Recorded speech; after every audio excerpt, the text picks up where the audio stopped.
New beginnings. This channel has a lot of them. Now you may have noticed over the past few months, quite a few months actually, that this channel is a little bit all over the place. I've jumped from Maya to Blender, I've gone from long tutorials to 60-second tutorials and then back again. I've had video essays about semiotics, Patreon has been and gone about 4 times, it's just kind of all over the place. So what I want to do is keep things simple and sustainable, which is why I'm going right back to basics. Every Friday, starting today, I'm going to release a new time-lapse of a new character. And in the interest of keeping this sustainable, I'm going to release the real-time footage on Gumroad. So that will be the whole process from start to finish, warts and all, for just $5. And I'll probably add some sort of tier system as well, so check it out on Gumroad if you're interested. Now you might have noticed that there's a timer on the footage, and I've put that in there with the real-time footage in mind.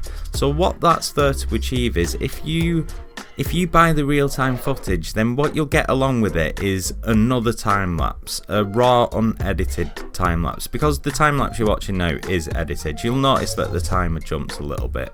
And what this unedited time-lapse allows you to do is get an overview of the whole process, and when you find something interesting that you want to see in real time, you know where to find it, because you don't really want to be watching 20 hours of footage from start to finish. Well, maybe you do, but I thought this would be a useful feature for those that are interested in the real-time footage.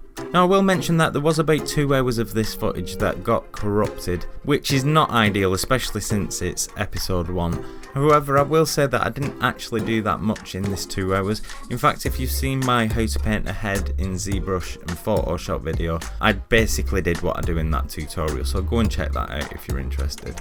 The tools that I used on Misty, which you can see here, are ZBrush for the sculpt, 3D Coat for the retopo, Rhizome UV for the UVs obviously, Blender for the rigging and rendering, and Substance Painter for most of the texturing. Now for this first episode, because I had no idea what I was going to talk about for this length of time, I did an Ask Me Anything on Instagram, so I'll answer those questions now. Do you plan to make a Patreon? Well, like I said at the start of this video, I have actually had Patreon on and off throughout the year, and it just hasn't worked. And I'm hoping that if I can keep this system of creating a new time-lapse every week sustainable, that I might be able to introduce Patreon a little later on, but I want to implement new ideas slowly from now on. I don't want to be sort of all over the place like I have been for this past year, because it just doesn't really work. Why did you start using Blender, and what are your thoughts on it? Okay, so I originally started using Blender because I couldn't afford to keep going with Maya, so I thought I'll give it a shot, I'll just see what it's all about. And as it turned out, I really enjoyed it. I think it's really good, I think it's an awesome piece of kit, and the fact that it's free is just incredible. And not only that, because 2.8 is coming soon, there's a lot of new features being implemented, so it's a really good time to be jumping over to Blender actually. If you're considering it, I'd either do it now and get a head start on the new features, or just wait until 2.8 comes out, but I would definitely recommend it, that's for sure.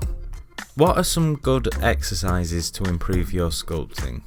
Well, I mean, you know the answer really, the answer is sculpting, but what matters is how you learn new things the best.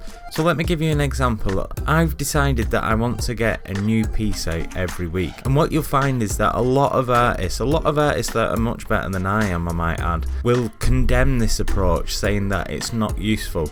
And I've listened to this advice several times in the past, and the general idea is that art can't be rushed and that you need to spend a long time on a piece, and that's how you learn the most stuff.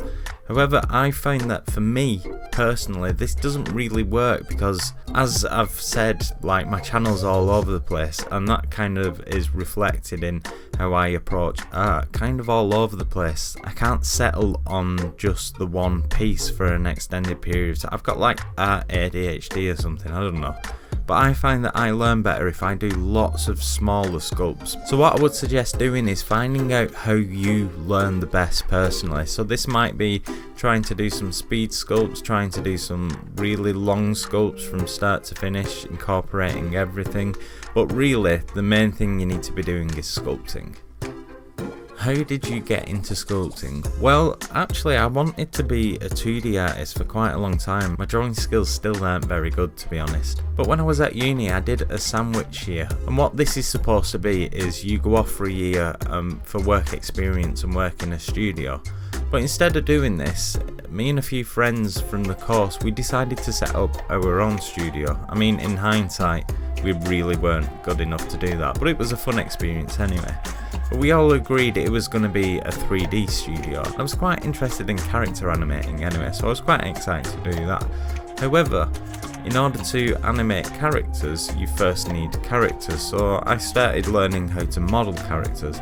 And I never really left it, to be honest. I kind of loved it. And that was, to answer someone else's question, how long have you been sculpting for? That was in 2013, 14, so 4 or 5 years, at the ripe old age of 27. And honestly, I couldn't draw or sculpt to save my life at this time. So if you're thinking you're too old to start, and you're younger than 27, then trust me, you're not. You'll be fine. If you can write your own name, then you can do art. Are you going to sculpt in Blender one day? Maybe. I mean, I've had a little play around with it before, and compared to ZBrush, it leaves a lot to be desired. And I've paid for a ZBrush license, so I kind of feel obliged to use ZBrush, and I've been using ZBrush for quite a few years now, so I kind of know a lot of the features. There's still a lot to be learned about it, to be honest, but yeah, I don't know, I'm quite comfortable in ZBrush and it's good at what it does, so at the moment at least I have no real reason to be sculpting in Blender. But having said that, I do sort of do little tweaks in Blender where it's more effort to send it back to ZBrush and back again, but that's about it. What is your favourite project and subject? Okay, so I'm not sure I need to answer the question, what is my favourite subject? I think that's quite apparent. But my favourite project is probably my most recent Black Cat Diva project, because it's the first time, well, first of all, it's the first time I used Blender and found out how awesome that was. But it's the first time I went full on illustration with an environment and background and whatnot. So that was a lot of fun, I enjoyed doing that.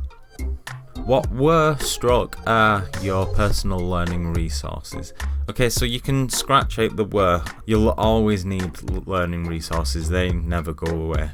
But I'd say the thing I probably use the most is YouTube, to be honest, and Google, sort of Google Images and Pinterest. There's tons of stuff online for free. My channel, that's where I go to learn, my channel, so don't forget to subscribe. I've got a ton of books. I mean, I probably haven't got round to reading about 75% of them, but they're useful too. But my learning tends to be, I work on one of my own projects, and when I run into a problem, I use the internet to work out how to solve the problem, rather than following someone else's tutorial. I don't know, that's just how I tend to work. So yeah, mostly just the internet. Did you ever notice a point when things started clicking more and your art got better? Oh, all the time, you get them often. I wouldn't say there's one moment where you go, right, oh, I understand this now. There's so much stuff to learn with art that you'll find that this happens quite often actually. And for a brief moment, your hand and your eye will align and you'll think that you're some sort of rock star artist, unstoppable, but then gradually you realise that actually you've still got a lifetime of learning ahead of you. But don't let that put you off, those rockstar moments are pretty good. There are many workflows to create a character and I don't even know most of them exist. How do I tackle this? Okay, so what I would suggest is, I made a tutorial which is by far my most popular tutorial on 3D character workflow. Now, it isn't the only workflow, granted, and I do explain this, but I think it gives you a good overview on how you ought to proceed when it comes to creating characters. And it is sort of a general way forward. So you start with the concept and you end with the compositing of the final renders. And I would suggest watching that and just getting an overview of that, but then recognising that the steps involved can be switched around. And it's sort of context dependent as well. So if you're working in a particular studio, they might progress in a different manner to the studio next door. Or if you're working on a particular project, it might not work in exactly the same way as the previous project. It really is context dependent. So like I said, just go and get an overview, and then at least you have a good idea of a general whole process. Okay, so I'm just going to stop talking at this point because I'm not sure whether or not I'm boring the shit out of you and you just prefer to watch the video. So do let me know if you prefer music or chat, and I'll bear that in mind for next week's video. Peace. Every time I'm going out, the same things keep happening. New boys, same tricks. Coming close to me now, trying to be smooth. So here we go again, here we go again. You're trying to buy me drinks, and I don't like your cheap tricks. Take it somewhere else, would ya? Would ya? I don't know what you think, but I'm not one of those chicks. Take it somewhere else, would ya? Would ya? You got nothing on me, on me. You got nothing on me, on me. You got nothing on me, on me. Looking like a movie star, you try to pick me up in your new sports car.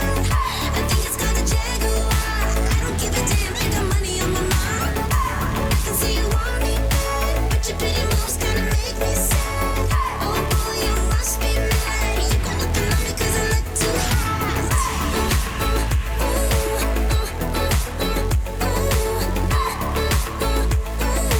You got nothing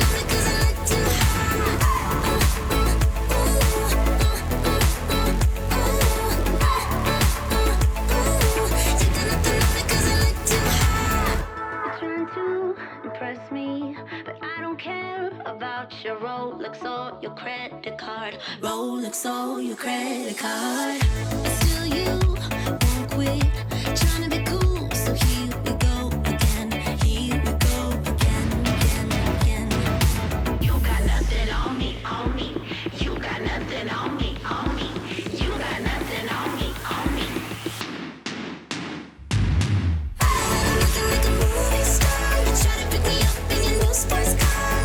I think it's called a Jaguar. I don't give a damn, I got money on my mind.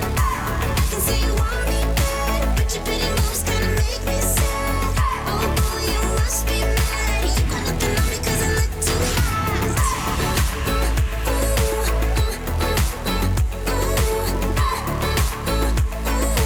You got nothing on me 'cause I look too hot.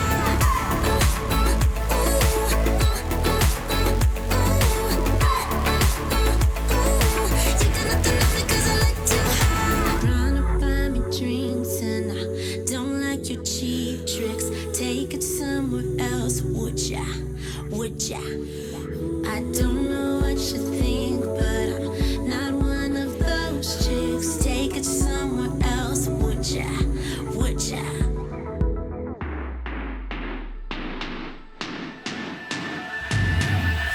Looking like a movie star, you try to pick me up in your new sports car. I think it's called a Jaguar. I don't give a damn, I got money on my mind. I can see you want me bad, but your pretty moves kinda make me sad. Oh boy, you must be mad. You got nothing on me 'cause I look too hot.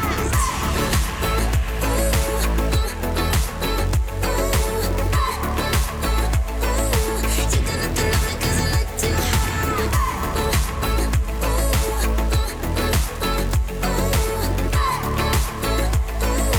You got nothing on me 'cause I look too hot.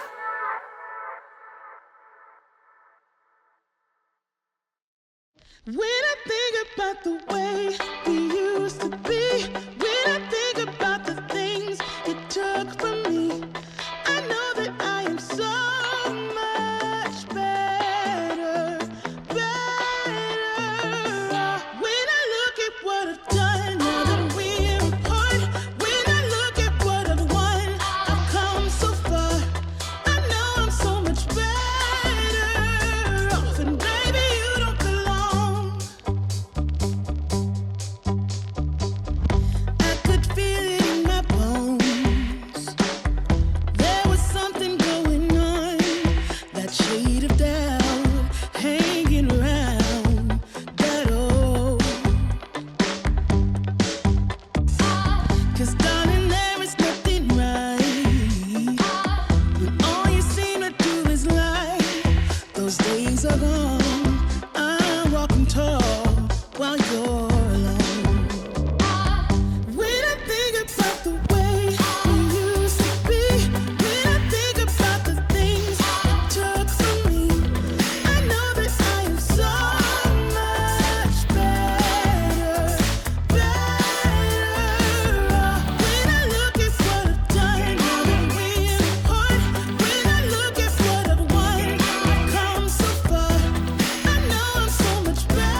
cannot stir.